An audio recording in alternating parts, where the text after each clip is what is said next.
చేజర్ల మండలంలోని పెరుమాళ్ళపాడు దగ్గర ఉన్న పెన్నా నది గర్భంలో ఉన్నటువంటి నాగమల్లేశ్వర స్వామి టెంపుల్లో ఈ మధ్య అది వెలుగులోకి వచ్చింది. అక్కడ చుట్టూరా ఇసుకంతా తీసి టెంపుల్ బయటకు తీస్తూ ఉన్నారు. ఈ క్రమంలో దాని గురించి టెంపుల్ గురించి చూడడానికి ఎక్కువ మంది భక్తులు అక్కడికి వస్తూ ఉన్నారు. రేపు శివరాత్రి కాబట్టి స్వామివారి దగ్గర పూజలు ఉన్నాయి, భోజనాలు పెడుతున్నారని గ్రామస్తులు కొందరు దీన్ని ప్రచారం చేసినారు. కాబట్టి ఈ విషయం మీద ఆర్టీఓ గారు, అట్లానే టెంపుల్ డిపార్ట్మెంటు, దేవాదాయ శాఖ వారు, రెవెన్యూ వారు, పోలీసు వారు అందరు కలిసి కూడా టెంపుల్ విజిట్ చేస్తే ఆ పెచ్చులన్నీ కూడా ఊడి పడుతున్నాయి టెంపుల్లో నుంచి.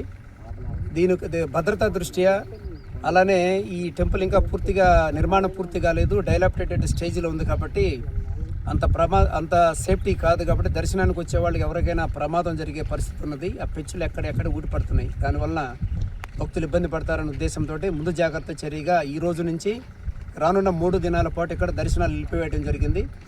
ఈ ప్రజలు కూడా, నెల్లూరు జిల్లా ప్రజలు కూడా దీన్ని గమనించి దయచేసి ఎవరు కూడా ఈ టెంపుల్కి రావద్దని కోరుకుంటున్నాము.